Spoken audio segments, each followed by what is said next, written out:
안녕하세요. 저는 최근에 남들에게는 차마 말하지 못할 부끄러운 일을 겪게 되었습니다. 다른 사람들에겐 차마 말하기가 민망하여 이런 곳에 글을 다 써보게 되네요.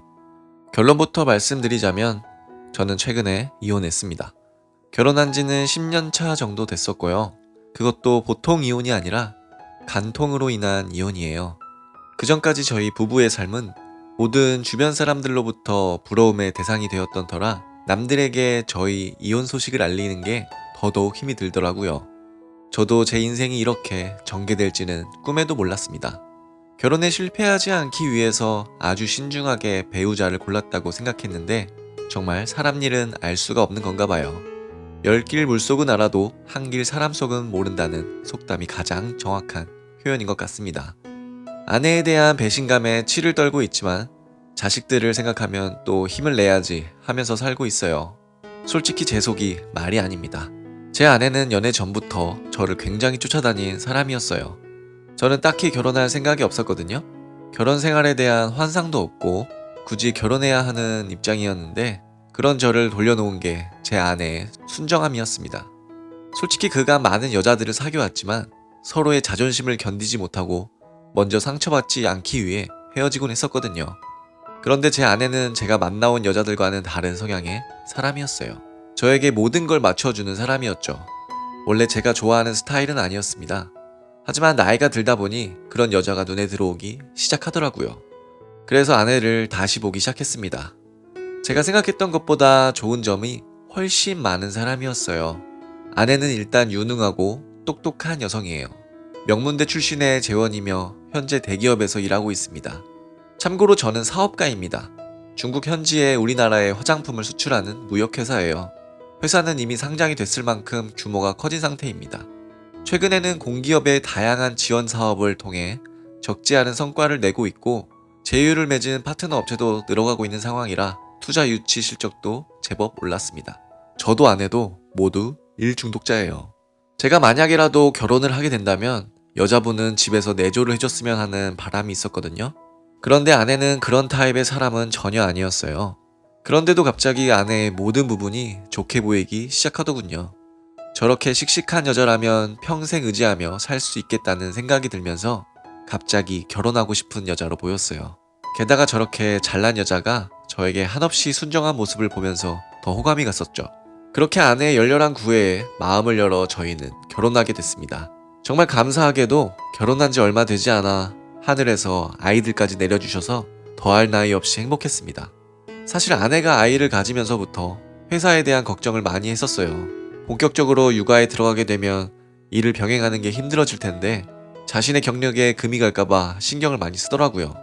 저희 집 같은 경우는 본가와 장인 장모님 댁 모두 멀리 떨어져 있기 때문에 도움을 받기도 힘든 상황이었어요. 그래서 저는 좋은 남편이자 좋은 아빠가 되고 싶은 생각에 제 아내를 확실히 지지해주기로 마음먹었었죠. 아내가 아이를 낳자마자 바로 회사로 복귀할 수 있도록 뒤에서 전폭적인 지지를 했습니다. 물론 사업을 접은 건 아니에요.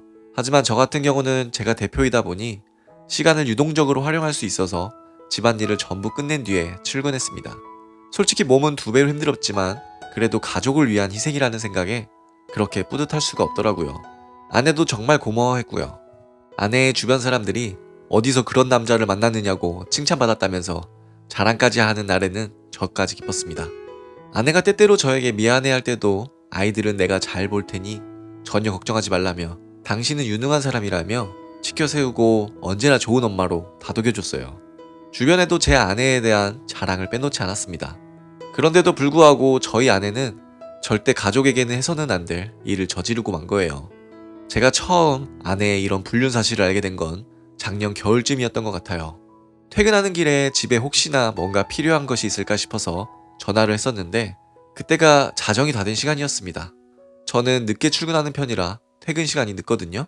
그런데 이상하게 전화를 엄마가 받지 않고 아이들이 받는 거예요. 엄마가 아직 집에 안 왔다고 했습니다. 그래서 아내에게 다시 전화를 했었죠. 그러자 아이 친구의 학부모분과 간단히 차 한잔 하다가 가볍게 술까지 마시게 됐다고 하더라고요. 곧 집에 갈 테니 걱정하지 말랬습니다. 그래도 술 한잔 했다고 하니 걱정이 되어 제가 데리러 가겠다고 했거든요. 근데 한사코 거절하는 거예요.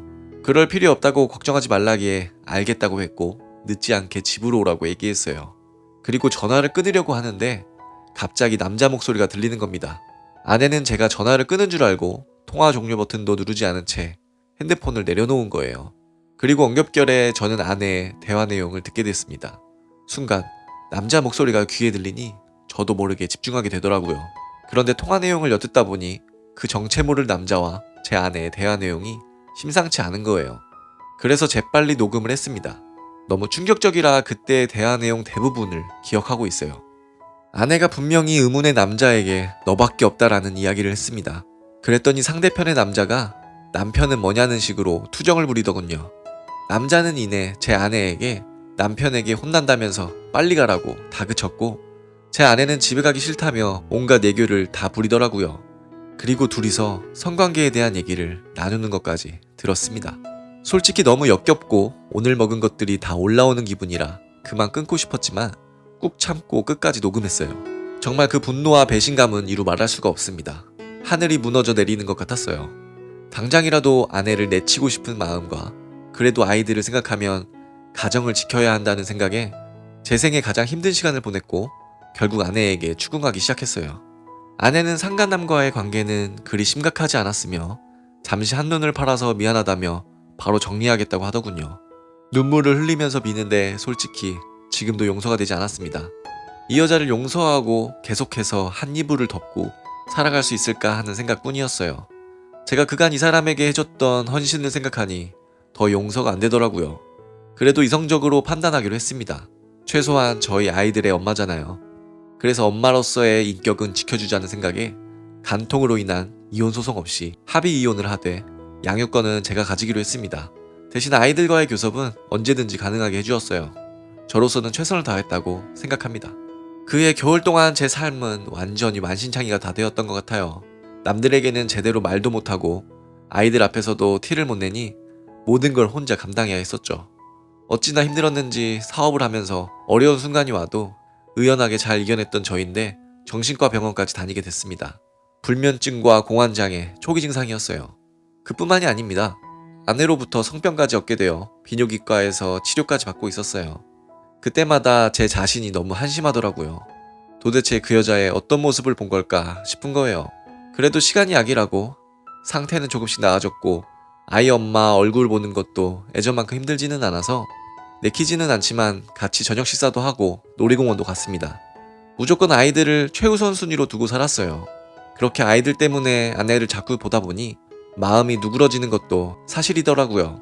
참 그놈의 정이 뭔지 커갈수록 아이들에게 엄마의 손길이 필요할 텐데 저 혼자서 감당할 수 있을까 하는 두려움도 컸고요. 겨울이 다 가고 봄이 올 때쯤이었어요. 하루는 아이들이 회가 먹고 싶다고 하더군요. 마침 아내와 같이 저녁을 먹는 날이었거든요. 그래서 바닷가 근처의 횟집으로 다 같이 가게 되었습니다. 그 자리에서 술이 한 잔 들어간 아내는 갑자기 눈물을 흘리면서 진심으로 잘못했으니 용서해달라고 하는 거예요. 예전 같았으면 당연히 꿈도 꾸지 말라며 화를 냈을 테지만 그땐 그렇게 매몰차게 내치지 못하겠는 거예요.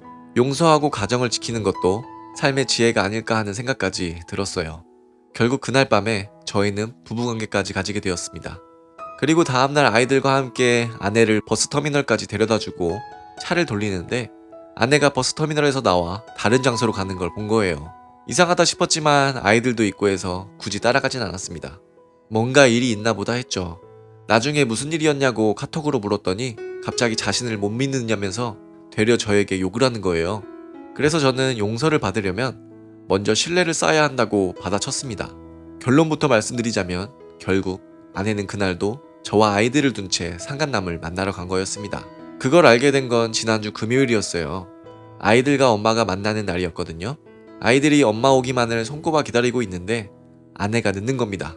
몇 시쯤 도착하냐고 물어보자 일이 많아서 늦어질 것 같아 7시 차를 타면 8시 45분쯤에 도착할 것 같다고 하더군요.